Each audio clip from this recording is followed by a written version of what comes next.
Bonjour à toutes et à tous sur Kankai TV, je vous accueille toujours dans mon véhicule en attendant d'aller au travail. Aujourd'hui justement nous allons parler des relations au travail. On dit que les relations au travail sont tendues, effectivement nous sommes tous soumis à des résultats, à une pression. La culture de la compétition est également très présente, notamment dans les milieux liés au commerce et plus précisément tout ce qui est commerciaux internationaux, commerciaux B2C, B2B.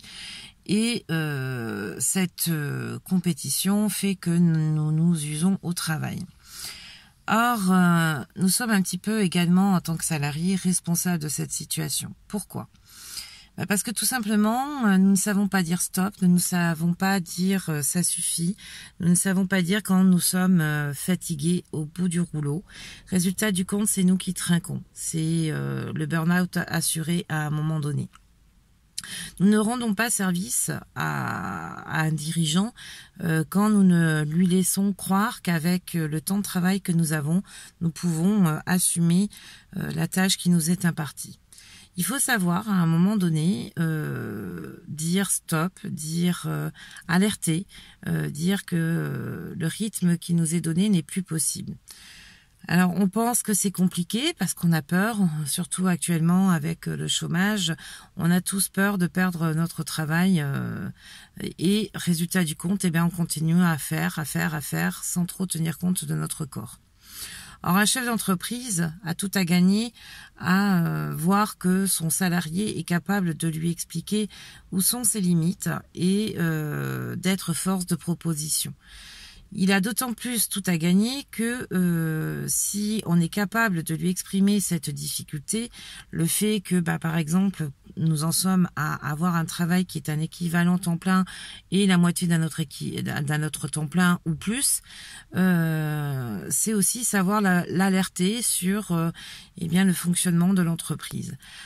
C'est une chance pour l'employeur parce que la discussion, le dialogue, c'est ce qui fait la vie d'une entreprise. Or, lorsqu'on n'est pas capable de dialoguer, lorsqu'on n'est pas capable d'expliquer ses difficultés, on s'enferme soi-même et bien évidemment, on va toujours reprocher à notre patron, à notre chef d'entreprise qu'il est responsable de tous nos maux. C'est pas vrai. Parce qu'il faut être capable de dire stop, d'alerter. Et lorsque l'on dit stop et qu'on alerte, bien évidemment, il faut être force de proposition. C'est une réflexion que je me suis faite puisque moi-même j'ai eu un burn-out et je me suis rendu compte que je n'ai pas su dire stop, que je n'ai pas su alerter sur la charge de travail que j'avais. Résultat du compte, c'est moi qui ai trinqué. Et avec ce burn-out, bien évidemment, la structure pour laquelle je travaillais a aussi trinqué puisqu'il a fallu qu'elle trouve une solution pour me remplacer.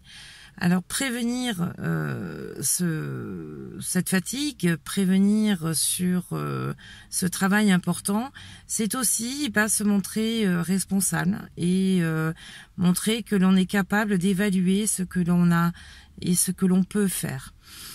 C'est un avantage, c'est un atout. Il faut pas avoir peur de dialoguer, il faut pas avoir peur de discuter avec sa hiérarchie. Bien au contraire. Moi-même, j'ai accompagné des équipes, j'ai eu des collaborateurs. J'ai toujours fait attention à cette charge de travail, car j'avais pris conscience qu'effectivement, si mes collaborateurs étaient bien, le travail se ferait de façon facile et fluide, et je n'ai pas regretté cette mode de management qui était plutôt un mode de management collaboratif où je prenais en considération toute mon équipe avec ce qu'elle est, ses atouts comme ses points de vigilance. Je vous souhaite une belle journée, je vous laisse réfléchir à ce sujet et je vous dis à très bientôt sur Kankai TV. Je vous embrasse, au revoir.